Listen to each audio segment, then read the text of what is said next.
സർവത്ര ഗോവിന്ദനാമ സങ്കീർത്തനം. ഗോവിന്ദ ഗോവിന്ദ.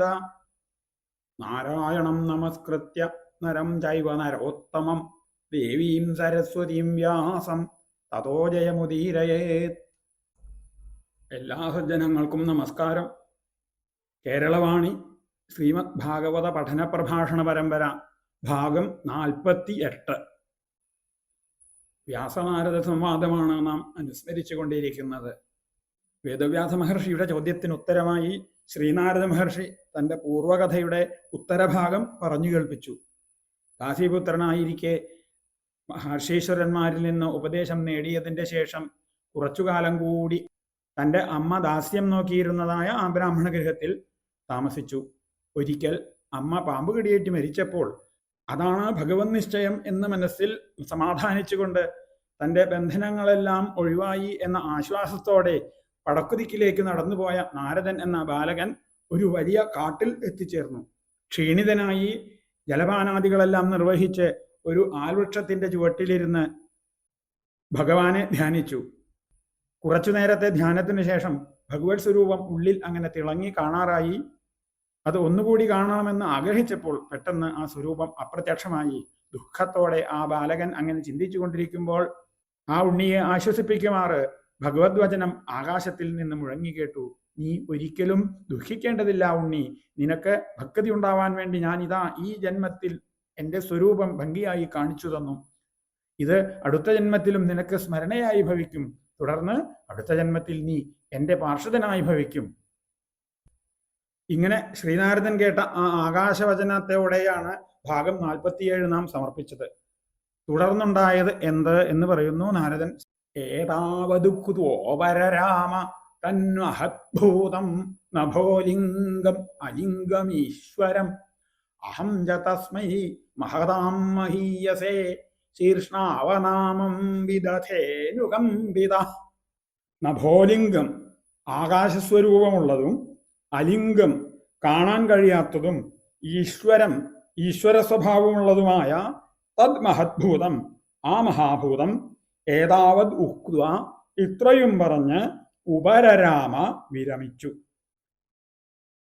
അനുകമ്പിത ദയയ്ക്ക് പാത്രീഭവിച്ച അഹം ച ഞാനും മഹതാം മഹീയസേ വലുതിൽ വെച്ച് വലുതായ തസ്മൈ അതിനായിക്കൊണ്ട് ആ മഹാശക്തിക്കായിക്കൊണ്ട് ശീർഷ്ണ ശിരസ്സുകൊണ്ട് അവനാമം വിദധേ കുനിഞ്ഞുള്ള നമസ്കാരത്തെ ചെയ്തു. ശ്രീനാരദ മഹർഷി ഇതാ തുടർന്ന് പറയുന്നു. അല്ലയോ വേദവ്യാസ മഹർഷേ, എന്നെ ആശ്വസിപ്പിക്കുന്ന രീതിയിൽ ആകാശത്തിൽ നിന്നുണ്ടായ ആ വചനം ഇത്രയും പറഞ്ഞ് നിർത്തി. അപ്പോൾ ഞാൻ ആ മഹാശക്തിക്കായിക്കൊണ്ട് ശിരസ്സു കുനിച്ച് നമസ്കാരം ചെയ്തു. അത് സാക്ഷാൽ പരബ്രഹ്മസ്വരൂപിയായ ഈശ്വരനാണ് എന്ന് ആ സമയത്ത് എനിക്ക് കൃത്യമായി മനസ്സിലായി വേദവ്യാസ മഹർഷി.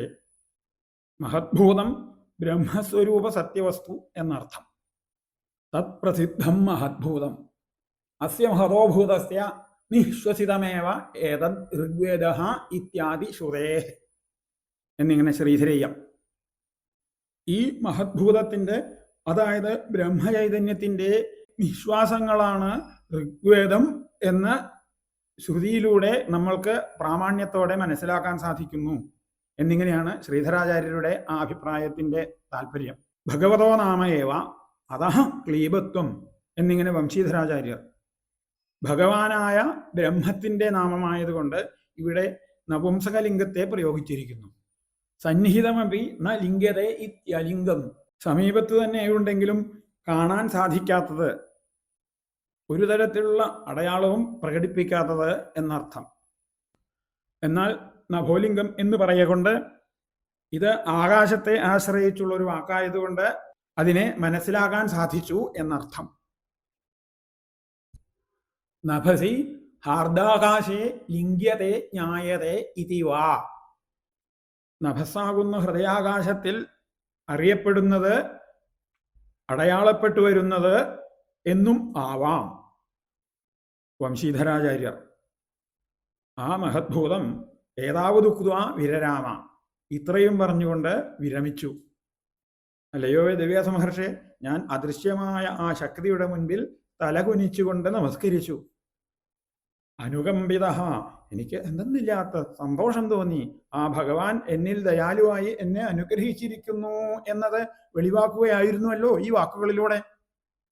തന്നെ ആശ്വസിപ്പിച്ച ആ മഹദ്ഭൂത വചനത്തിനു മുൻപിൽ നമസ്കരിച്ചതിന് ശേഷം പിന്നെ എന്തു ചെയ്തു എന്ന് നാരദൻ അടുത്ത ശ്ലോകത്തിലൂടെ വ്യക്തമാക്കുന്നു. നാമാന്യനന്ദസ്യ തത്ര പഠൻ ഗുഹ്യാനി ഭദ്രാണി കൃതാനി ച സ്മരൻ ഗാം പര്യടം സ്തുഷ്ടമനാഗതസ്പൃഹ കാലം പ്രതീക്ഷൻ വിമദോ വിമത്സര. അനന്തസ്യ തസ്യ ഭഗവതഃ, അവസാനമില്ലാത്തവനായ ആ ഭഗവാന്റെ നാമാനി, നാമരൂപങ്ങളെ ഹതത്രവഃ പഠൻ, ലജ്ജ കൈവിട്ടവനായി ജപിച്ചുകൊണ്ട്, തേന കൃതാനി, അദ്ദേഹത്താൽ ചെയ്യപ്പെട്ട, ഗുഹ്യാണി ഭദ്രാണി, ഗോപ്യങ്ങളും മംഗളകരങ്ങളുമായ കർമ്മങ്ങളെ സ്മരൻ ച സ്മരിച്ചുകൊണ്ടും, ഗതസ്പൃഹ, ആഗ്രഹങ്ങൾ ഉപേക്ഷിച്ച്, തുഷ്ടമനാഹ, തൃപ്തി വന്ന മനസ്സോടുകൂടിയും, വിമതഃ, അഹങ്കാരമില്ലാതെയും, വിമത്സരഃ, മാത്സര്യബുദ്ധിയില്ലാതെയും, കാലം പ്രതീക്ഷൻ, കാലത്തെ പ്രതീക്ഷിച്ചുകൊണ്ട്, ഗാം, ഭൂമിയിൽ, പര്യടൻ അഭവം, സഞ്ചരിക്കുന്നവനായി ഭവിച്ചു. അല്ലയോ വേദവ്യാസ മഹർഷേ, ആ ആകാശവചനം എനിക്ക് വലിയൊരു പ്രോത്സാഹനമായിരുന്നു. ഭഗവത് നാമങ്ങളെ ഉച്ചരിച്ചുകൊണ്ടും ഭഗവത് കഥകളെ സ്മരിച്ചുകൊണ്ടും അങ്ങനെയാണ് ഞാൻ ഭൂമിയിൽ അങ്ങനെ സഞ്ചരിച്ചത്. എൻ്റെ മനസ്സിന് ഒരു തരത്തിലുള്ള ആഗ്രഹങ്ങളും ഉണ്ടായിരുന്നില്ല. ലൗകികമായ പല ആഗ്രഹങ്ങളും സാധാരണഗതിയിൽ വരാവുന്ന ഒരു കാലഘട്ടമാണല്ലോ ബാല്യം, തുടർന്നങ്ങോട്ടുള്ള യൗവനം എന്നിങ്ങനെയുള്ള കാലഘട്ടമെല്ലാം. എന്നാൽ വേദവ്യാസ മഹർഷേ, ഗതസ്പൃഹ, എൻ്റെ മനസ്സിൽ യാതൊരു തരത്തിലുള്ള ലൗകിക ആഗ്രഹങ്ങളും ഉണ്ടായിരുന്നേയില്ല. തുഷ്ടമനാഹ, തൃപ്തിയായ മനസ്സോടുകൂടി ഞാൻ സഞ്ചരിച്ചു. മനസ്സിന് തൃപ്തിയില്ലാതെ വരുമ്പോഴാണ് ആഗ്രഹങ്ങൾ അങ്ങനെ ഉടലെടുക്കുന്നത്, അല്ലേ? ഒന്ന് കിട്ടി, അതുകൊണ്ട് തൃപ്തി വരുന്നില്ല, അപ്പൊ അടുത്തൊരാഗ്രഹം ഉണ്ടായി, അതുകൊണ്ടും തൃപ്തി വരുന്നില്ല, അപ്പൊ വേറൊന്നുണ്ടായി. ഇങ്ങനെ മനസ്സിന്റെ അതൃപ്തിയാണ് ആഗ്രഹങ്ങളുടെ വർധനവിന് കാരണമായി തീരുന്നത്. എന്നാൽ എൻ്റെ മനസ്സ് പരിപൂർണമായി തൃപ്തമായ അവസ്ഥയിലായിരുന്നത് കൊണ്ട് ആഗ്രഹങ്ങൾ എൻ്റെ മനസ്സിൽ ഉടലെടുത്തതേയില്ല. അതുകൊണ്ട് തന്നെ എൻ്റെ മനസ്സിൽ ഒരു തരത്തിലുള്ള അഹങ്കാരവും ബാധിച്ചിരുന്നില്ല. വിമത, അഹങ്കാരം തീരെ ബാധിക്കാത്തത് കൊണ്ട് എൻ്റെ മനസ്സിൽ മത്സരബുദ്ധിയും ഉണ്ടായിരുന്നില്ല. അഹങ്കാരമാണ് മത്സരബുദ്ധിക്ക് കാരണമായി തീരുന്നത്. ഞാൻ കേമൻ എന്ന് പറയുമ്പോൾ എന്നേക്കാൾ കേമനായ ഒരാളെ തോൽപ്പിച്ച് അവനേക്കാൾ കേമനാവാനുള്ളതായ ഒരു മത്സരബുദ്ധി ഉണ്ടാവും. അപ്പോൾ അഹങ്കാരം മനസ്സിൽ ഇല്ലാത്തത് കൊണ്ട്, അല്ലയോ വേദവ്യാസ മഹർഷേ, എന്നിൽ മത്സരബുദ്ധിയും ഉണ്ടായിരുന്നില്ല. ഞാൻ കാലത്തെയും പ്രതീക്ഷിച്ചുകൊണ്ട് അങ്ങനെ കഴിഞ്ഞുകൂടി. ഏതു കാലം എന്നാണെങ്കിൽ ഭഗവാൻ തന്റെ ആകാശവാണിയിൽ വാഗ്ദാനം ചെയ്തിട്ടുണ്ടല്ലോ, ഭഗവത് പാർഷദത്വം തരാം എന്നൊരു വാക്ക്. ആ കാലം എന്നാണോ തനിക്ക് ഭഗവത് പാർഷദനായി തീരാൻ സാധിക്കുന്നത്, ആ കാലത്തെയും പ്രതീക്ഷിച്ചുകൊണ്ട് വേദവ്യാസ മഹർഷേ ഞാൻ ഭൂമിയിൽ അങ്ങനെ സഞ്ചരിച്ചു. അടുത്ത 2 ശ്ലോകങ്ങളിലായി ശ്രീനാരദ മഹർഷി ആ കാലം എത്തിച്ചേർന്നു എന്നും ദാസീപുത്ര ശരീരത്തെ ഉപേക്ഷിച്ചു എന്നും ഭഗവത് പാർഷദനായി തീർന്നു എന്നും പറയുന്നു. ഏവം കൃഷ്ണമതേർ ബ്രഹ്മൻ അസക്തസ്യാമലാത്മന കാല പ്രാദുരഭൂത് കാലേ തടിത്സൗദാമനീയഥാ.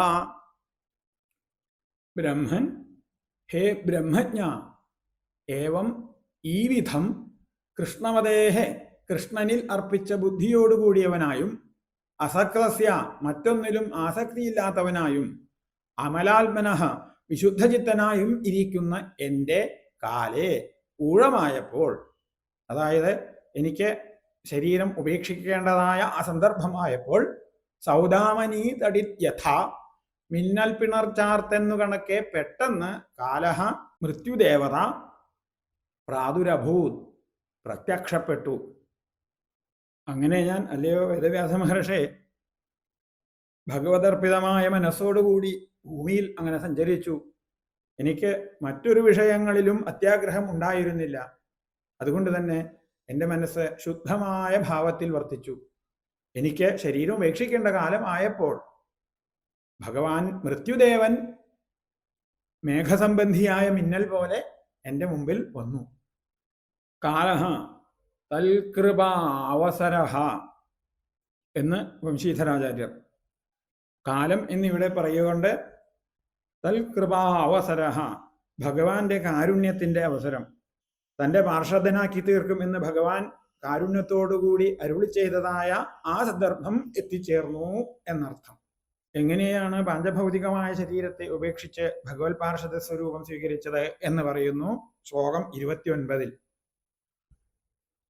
പ്രയുജ്യമാനീമയീതാം ശുദ്ധാം ഭാഗവതീം തനും ആരബ്ധകർമ്മ നിർവാണോന്യപതത്താഞ്ചഭൗതിക. ശുദ്ധാം സത്വമയവും ഭാഗവതിയും ഭഗവത് സംബന്ധവുമായ താം തനും, ആ ശരീരത്തിലേക്ക്, ഭഗവാൻ പറഞ്ഞു വെച്ച പാർഷദ രൂപത്തിലേക്ക്, മയി പ്രയുജ്യമാനെ, ഞാൻ നയിക്കപ്പെട്ടുകൊണ്ടിരിക്കവേ, ആരബ്ധകർമ്മ നിർവാണ, പ്രാരബ്ധകർമ്മത്തിന്റെ പരിസമാപ്തിയിലെത്തിയ പാഞ്ചഭൗതിക ന്യപതൽ, പഞ്ചഭൂതാത്മകമായ പ്രാകൃത ശരീരം താഴെ വീണു. ഭഗവത് വചനത്തിലെ ശ്ലോകം 24 ഇവിടെ ഓർക്കുക. ഹിത്വാവദ്യമിമം ലോകം ഗന്ധാമജ്ജനതാം. ഈ ലൗകിക ശരീരത്തെ ഉപേക്ഷിച്ച് എൻ്റെ പാർഷദന്റെ സ്വരൂപം സ്വീകരിക്കും എന്ന് ഭഗവാൻ പറഞ്ഞത് ഇവിടെ പ്രാവർത്തികമാക്കുകയാണ് ഭഗവാൻ. ഭഗവത് പാർഷദന്റെ സ്വരൂപം സ്വീകരിക്കാനായിട്ട് ശ്രീനാരദ മഹർഷി നയിക്കപ്പെട്ടപ്പോൾ ശ്രീനാരദ മഹർഷിയുടെ പാഞ്ചഭൗതികമായ ആ ശരീരം പ്രാരബ്ധകർമ്മങ്ങളെല്ലാം അവസാനിച്ചതുകൊണ്ട് താഴെ വീണു.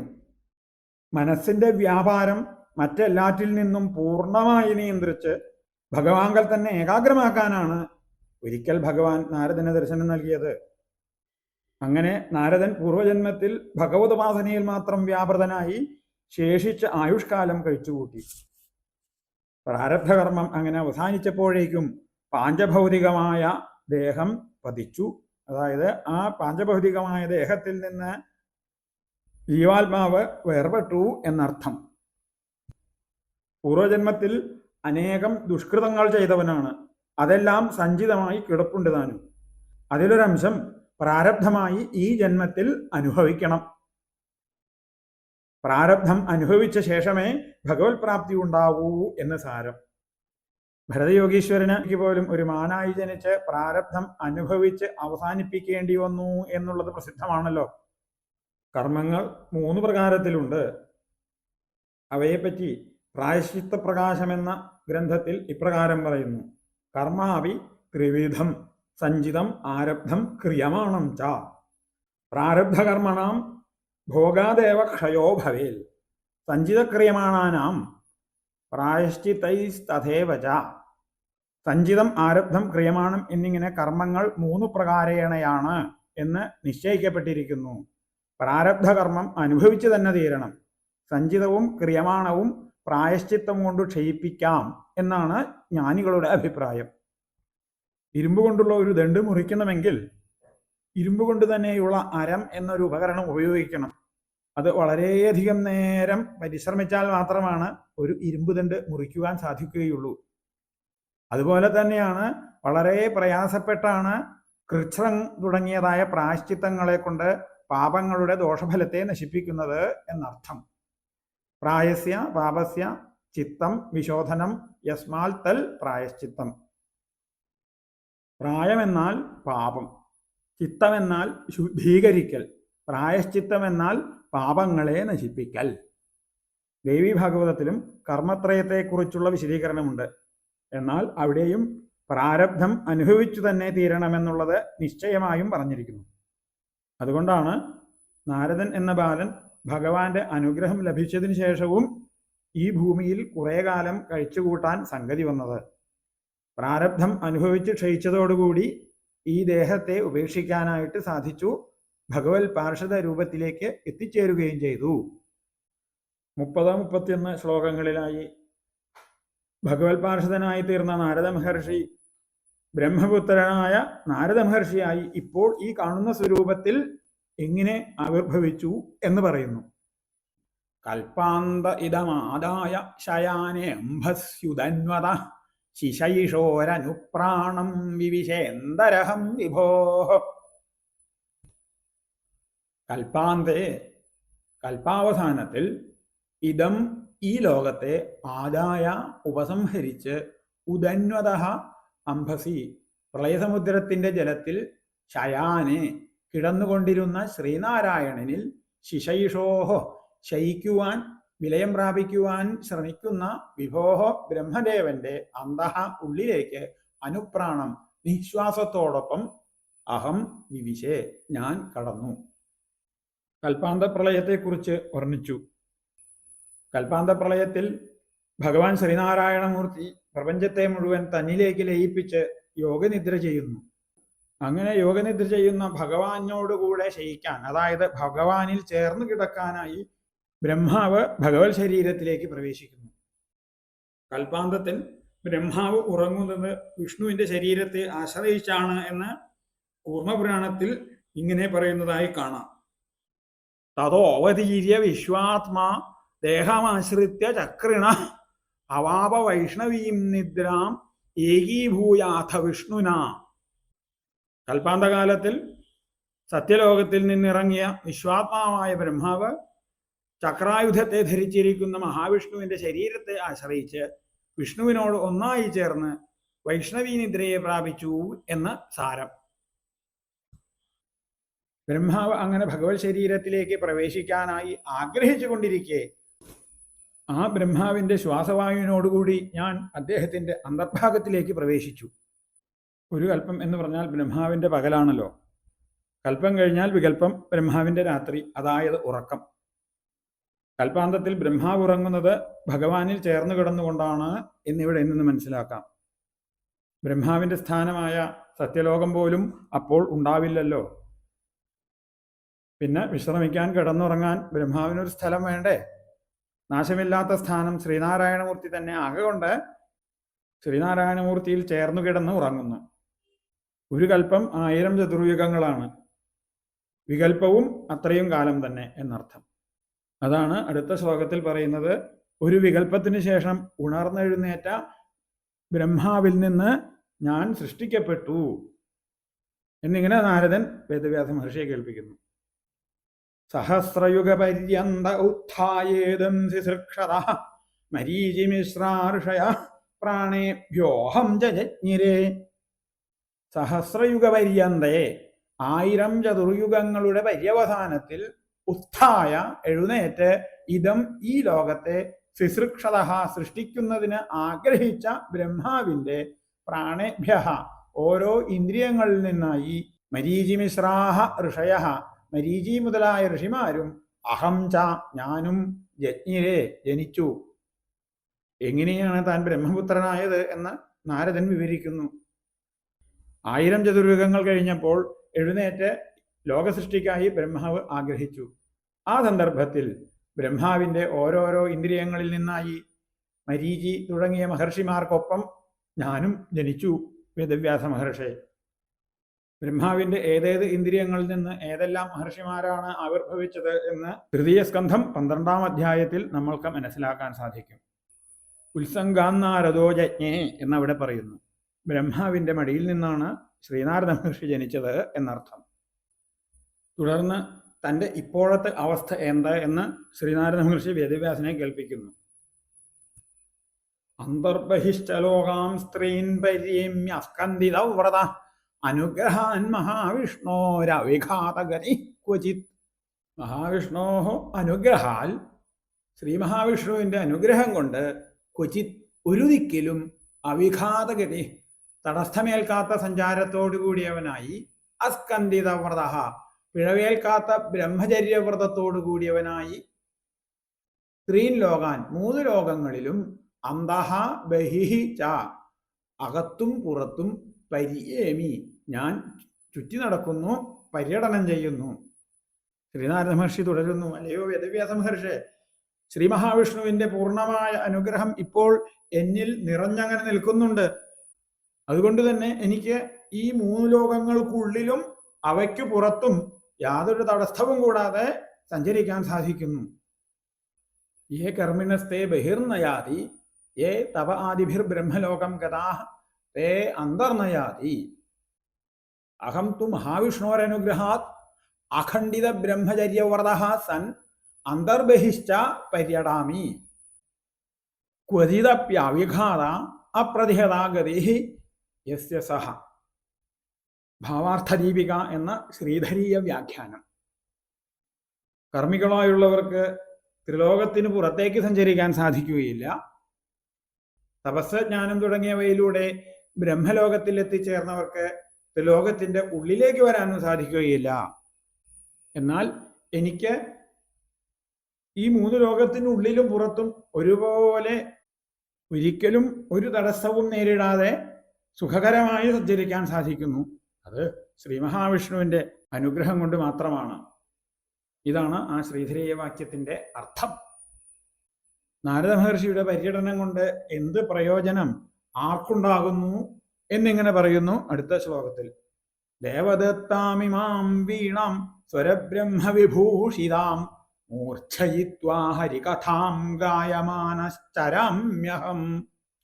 ദേവദത്താം, ഈശ്വരദത്തവും, സ്വരബ്രഹ്മവിഭൂഷിതാം, സപ്തസ്വരങ്ങളാകുന്ന ബ്രഹ്മത്താൽ അലങ്കൃതവും ആയ ഇമാം വീണാം, ഈ വീണയെ, മൂർച്ഛയിത്വ, മീട്ടിക്കൊണ്ട്, ഹരികഥാം ഗായമാനഃ, ശ്രീഹരികഥയെ പാടിക്കൊണ്ട്, അഹം ചരാമി, ഞാൻ സഞ്ചരിക്കുന്നു. ശ്രീനാരദ മഹർഷി തുടരുന്നു. ഈ ജന്മത്തിൽ ഭഗവാൻ എനിക്ക് വളരെ വിശേഷപ്പെട്ട ഒരു വീണ തന്നിട്ടുണ്ട്. സപ്തസ്വരങ്ങളാകുന്ന ബ്രഹ്മചൈതന്യത്താൽ അലങ്കൃതമാണ് ഈ വീണ. ഞാൻ പര്യടനം ചെയ്യുന്ന എല്ലായിടത്തും ഈ വീണയും മീട്ടിക്കൊണ്ട് അതിൽ ഭഗവത്കഥകളെ പാടിക്കൊണ്ട് ഞാൻ ലോകത്തെ ആനന്ദിപ്പിക്കുന്നു. അത് എന്നിലും ആനന്ദം ഉളവാക്കുന്നു. ദേവദത്താം, ദേവഃ ശ്രീകൃഷ്ണ ഏവ, ലിംഗപുരാണേ ഉപരിഭാഗേ തേനൈവ തസ്യ സ്വയം വീണാഗ്രാഹണം ഹി പ്രസിദ്ധം.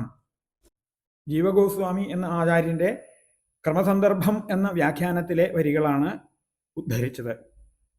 സാക്ഷാൽ ശ്രീകൃഷ്ണ ഭഗവാൻ തന്നെയാണ് ശ്രീനാരദ മഹർഷിക്ക് വീണ നൽകിയത് എന്ന് ലിംഗപുരാണത്തിൽ പ്രസിദ്ധമായി പറയുന്നു എന്നാണ് ആ വാക്യത്തിന്റെ അർത്ഥം. ഇങ്ങനെ ലോകമംഗളത്തിനായി ഭഗവാൻ നൽകിയ വീണയിൽ സംഗീതവും മുഴക്കിക്കൊണ്ട് സഞ്ചരിക്കുമ്പോൾ അത് സർവ്വജനങ്ങളെയും ആനന്ദിപ്പിക്കുന്നു എന്ന് പറഞ്ഞു. അതിലൂടെ ലോകമംഗളത്തെ പ്രദാനം ചെയ്യുന്നു എന്നിങ്ങനെ ഈ ശ്ലോകത്തിൽ പറഞ്ഞതിൻ്റെ ശേഷം അടുത്ത ശ്ലോകത്തിൽ ഭഗവത് കഥകൾ ഗാനം ചെയ്യുമ്പോൾ തനിക്കുണ്ടാകുന്നതായ അനുഭവത്തെയും പ്രയോജനത്തെയും പറയുന്നു. പ്രഗായത സ്വവീര്യാണി തീർത്ഥപാദ പ്രിയശ്രവാഹ ആഹൂദൈവ മേ ശീഘ്രം ദർശനം യാതി ചേതസി. പ്രിയശ്രവാഹ, സൽകീർത്തിമാനായ തീർത്ഥപാദ, തന്തിരുവടി, സ്വവീര്യാണി, തൻ്റെ വീര്യങ്ങളെ, പ്രഗായത, പാടിപ്പുകഴ്ത്തുന്ന, മേ ചേതസി, എൻ്റെ ഹൃദയത്തിൽ, ആഹൂതാഹ ഇവ, വിളിച്ചു വരുത്തപ്പെട്ടവനെ പോലെ, ശീഘ്രം, അതിവേഗം, ദർശനം യാതി, ദർശനത്തെ നൽകുന്നു. ഹേ വേദവ്യാസ മഹർഷേ, ഭഗവാന്റെ പരാക്രമങ്ങളെ കീർത്തനം ചെയ്തുകൊണ്ട് സഞ്ചരിക്കുന്ന എൻ്റെ മനസ്സിൽ ഭക്തന്മാരെ ആനന്ദിപ്പിക്കുന്ന കീർത്തിയോടുകൂടിയ ഭഗവാൻ വിളിച്ചതുപോലെ പ്രത്യക്ഷപ്പെടുന്നു, ദർശനത്തെ നൽകുന്നു. ഇവിടെ ഒരു കാര്യം ശ്രദ്ധിക്കുക. നാരദ മഹർഷിക്ക് കഴിഞ്ഞ ജന്മത്തിൽ ഭഗവാനെ ഒരിക്കൽ കാണാൻ സാധിച്ചു.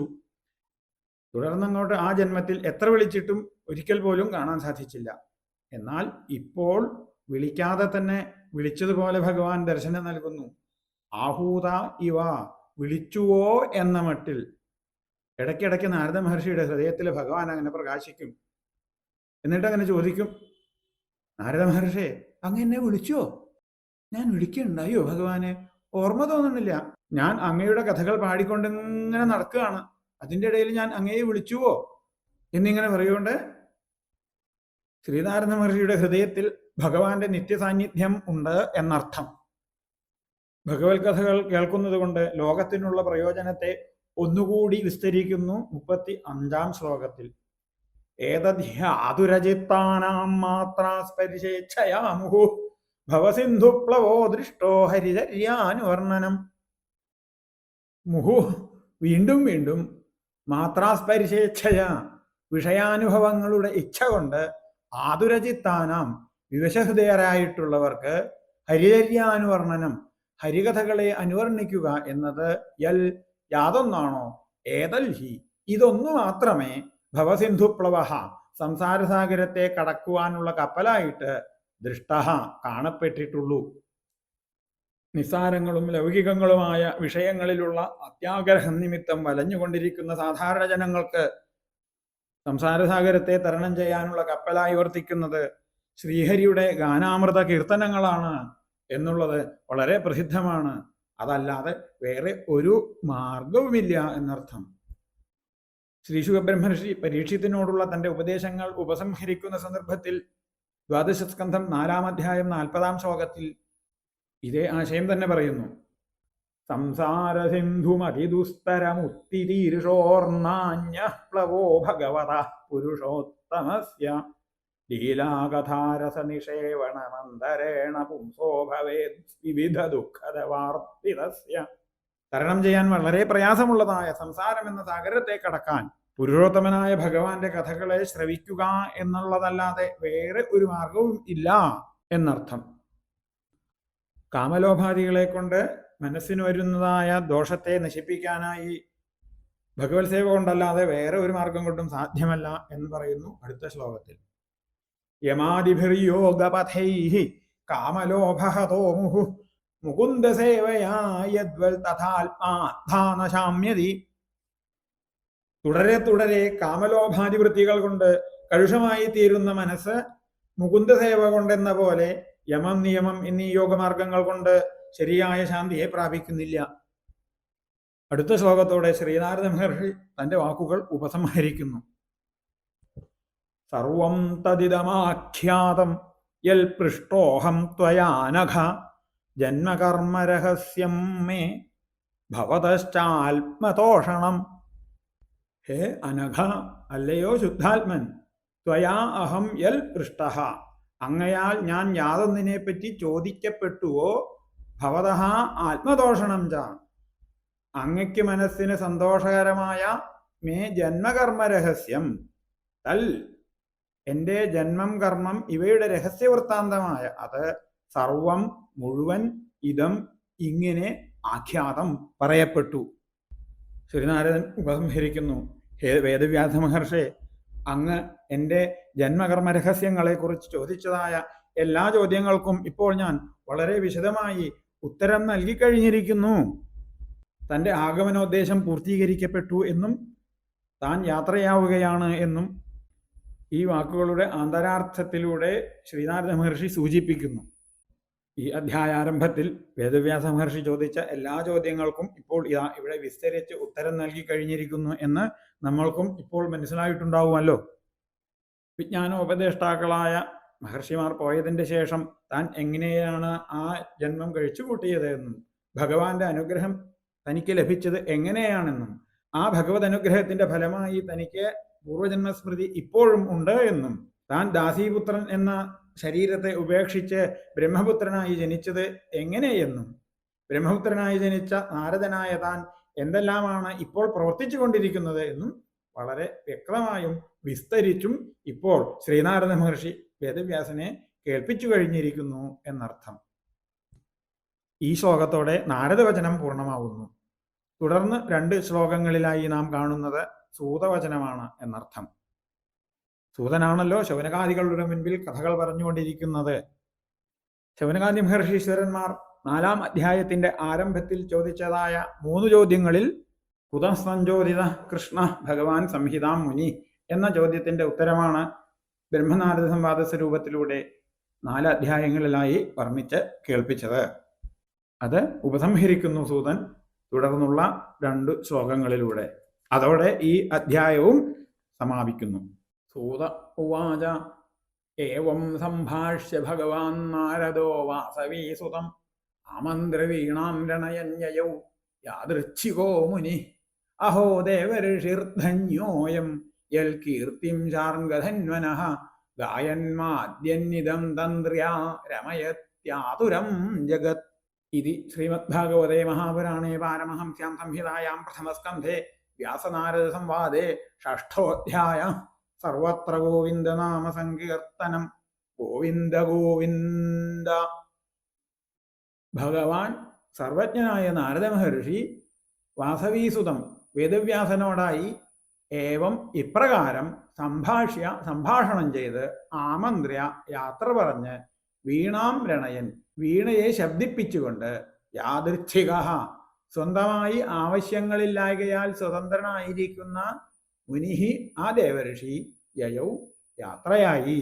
സൂതൻ പറയുന്നു, അല്ലയോ ശൗനകാദി മഹർഷീശ്വരന്മാരെ, സർവജ്ഞനായ ആ ശ്രീനാരദ മഹർഷി ഇപ്രകാരം വേദവ്യാസനുമായി സംഭാഷണം നടത്തിയതിൻ്റെ ശേഷം യാത്ര പറഞ്ഞ് അവിടെ നിന്ന് പോയി. ഹേ ശൗനകാദികളെ, തിരിച്ചു പോകുന്ന ശ്രീനാരദ മഹർഷിയുടെ യാത്രയെ നോക്കിക്കൊണ്ട് അദ്ദേഹത്തിൻ്റെ ധന്യമായ ഭാവത്തെക്കുറിച്ച് വേദവ്യാസ മഹർഷി ഇങ്ങനെ ചിന്തിച്ചു. അഹോ, അത്ഭുതം, അത്യാശ്ചര്യം എന്നല്ലാതെ എന്തു പറയാൻ.